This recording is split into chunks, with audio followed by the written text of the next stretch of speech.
Greetings. So I have a question that was submitted by Lena. Hey Lena, greetings. Um, so I'm gonna answer her question, but before I do answer it, I would like to mention if any of you guys also have a question or a topic of discussion that you guys would like to see on the channel that may benefit the collective as well, please feel free to leave it in the chat section of my website. All you have to do is scroll down and you'll see pop up on the right hand side of your screen a brown chat bubble. Just click it, or you guys can email me your questions or your topics of discussion.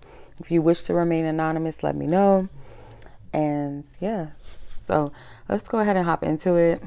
So Miss Lena, she says that are oracle cards always accurate when communicating with the guides?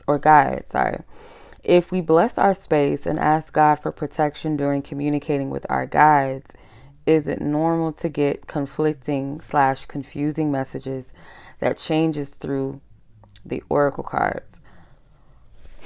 Okay, so the last part of the question, I didn't really understand what you mean by that, changes through the oracle cards. I don't know if you mean like, I don't know what you mean by that per se, but to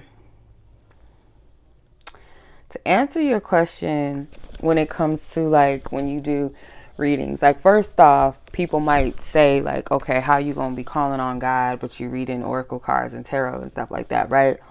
But I believe that if your intentions are to get counsel and guidance from God's source and not from just familiar spirits and things like that. And I will say this, like with the whole guides and spirit guides and stuff like that, that could be borderline a conflicting energy because you're tapping into, different spiritual guides and stuff like that, rather than saying, okay, I'm consulting God or Holy Spirit or my angels, right?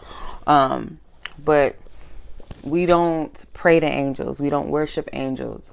So same thing goes with spirit guides and ancestors and things like that. Sometimes like those messages will come through, but I feel like, this is just my opinion. If you're asking God to protect your space and you're seeking counsel and guidance, wouldn't you want it to come from source of all things first and foremost? You know what I mean?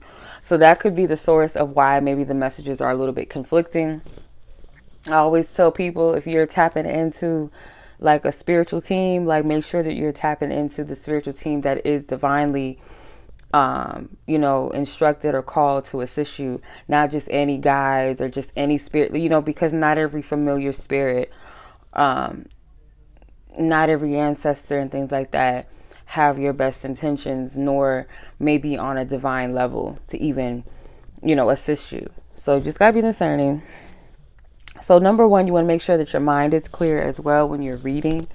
Because if your mind is all over the place or your energy is all over the place or you're anxious, you're not going to get a clear message, right? Even if the cards are accurate, you're not going to be able to read them clearly because your mind is not clear. Secondly, you might want to like sit with the energies for a little bit just to get a clear message. So sometimes it's not going to be an instantaneous clarity. Sometimes it might take you to sit with the cards for a little bit or come back later, like leave them out, come back and then sit with them.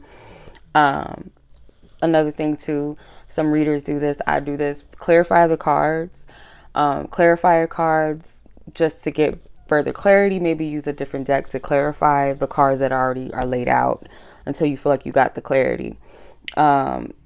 Let's say, for instance, you asked a specific question or about a specific topic, and the message may be like reflecting something entirely different than what you may have come, to ask about. And sometimes when that happens, like you'll go in and you ask a specific question, and what wants to come out maybe of something urgent or of importance or something that you need to know rather than what you're asking at that moment, right? So that could be that. And that's why it's best to have a clear mind and sit and, have a clear intuition so that you can discern like, okay, this is what's being said to me. It may not be what I asked, but I'm getting a clear message of what wants to be conveyed.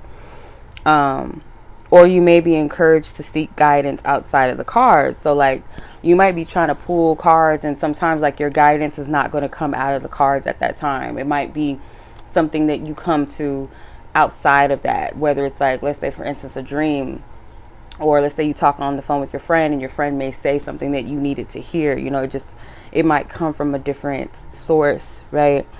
It really all depends on what your inner guidance is telling you. So again, your clarity is everything. So like meditating in prayer and asking spirit specifically for a clear mind, a sober mind, casting down any vain imaginations, any false guidances from coming through or seeping through the message, making sure that your mind is not all over the place and scattered before you start the read, so that you're completely focused and you're centered, and you can, you know, hear, you can feel. Like, I'm not sure like where your gifting is, if you are a seer, like you see things visually, or you hear clairaudiently, or you sense the energies. But whatever your strongest point is, like sit with yourself so that you can get those senses going, and then, you know, go from there.